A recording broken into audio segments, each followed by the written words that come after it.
Asia কাপের ফাইনালে Bangladesh super ওভারে হেরে গেছে পাকিস্তানের কাছে, ঠিক না? আপনারা তো এটাই বলবেন যে বাংলাদেশ সুপার ওভারে পাকিস্তানের কাছে হেরে গেছে, কিন্তু এটা কি সত্যি যে সুপার ওভারে বাংলাদেশ পাকিস্তানের কাছে হারছে? সুপার ওভারে তো বাংলাদেশের কপাল ভালো যে সুপার ওভার পর্যন্ত গেছে। সুপার ওভারে যাওয়ার পরে তো তারা তাদের যে মানে কাজে লাগাতে পারলো না, আমি বুঝলাম না। 125 রান 126 রানের টার্গেট নিয়ে মাঠে নামছে বাংলাদেশ দল, সেই রানটা করতে পারলো না। মানে আমি কি বলবো, দুইটা প্লেয়ার মানে এদেরকে কেন দলে রাখা হয় এটা আমি মানে আমার মাথায় আসে না।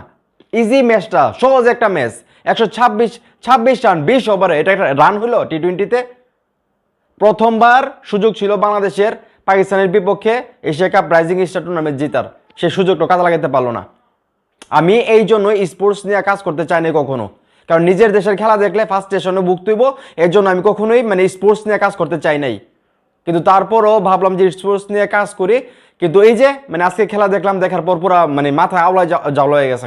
মানে এটা কোনো কথা হইলো ভাই? ইজি ম্যাচ, ইজি খেলা, একটু ধৈর্য ধরে খেলে বাংলাদেশ ম্যাচটা জিতে, কিন্তু এই ম্যাচটাও বাংলাদেশ হেরে গেছে।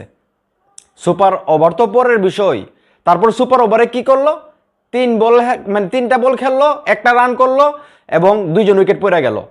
আপনারা হয়তো এখন বলবেন যে বাংলাদেশ 6 রান করছে, 7 রান টার্গেট নিয়ে খেলছে। আরে ভাই 6 রান কই থেকে করলো? একটা হোয়াইট দিছে, হোয়াইটের সঙ্গে বাই 4 রান পাইছে, মানে 5 রান তো বাই পাইছে।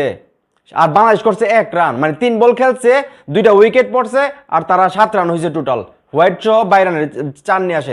এটা কোন কথা হইলো ভাই? মানে এই জন্যই বাংলাদেশের খেলা দেখতে ইচ্ছে করে না।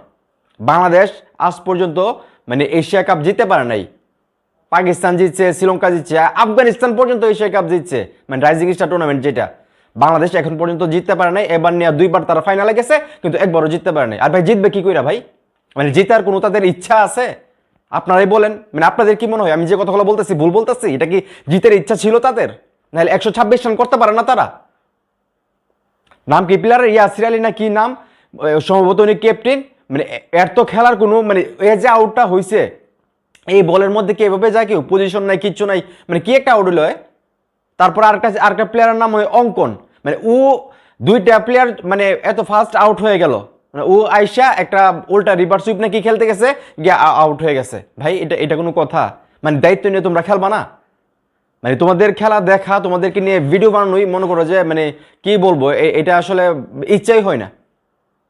মানে আজকের ম্যাচটা, সত্যি বলতেছি, আজকের ম্যাচটা খুব কষ্ট পাইছি, কারণ আমি মনে করি এটা জিতা ম্যাচ।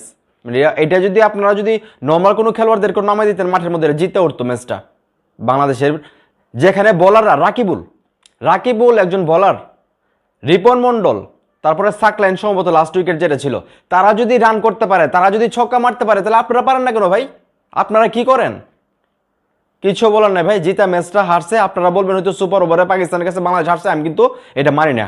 বাংলাদেশ সুপার ওভারে হারে নাই, বাংলাদেশের আগেই হেরে গেছে। সুপার ওভার তো তাদের কপাল ভালো ছিল যে সুপার ওভার পর্যন্ত ম্যাচটা গেছে।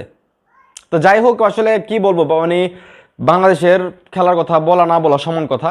মানে ভাবছিলাম যে প্রথমবারের মতো বাংলাদেশ এই এশিয়া কাপ রাইজিং স্টার টুর্নামেন্টটা জিতবে, কিন্তু সেটাও হইল না আর কি।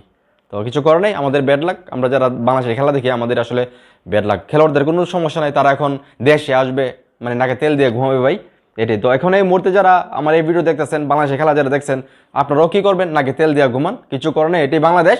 আর আমাদেরকে এটা আসলে সবসময় সহ্য করতে হবে, কিছু করার নেই।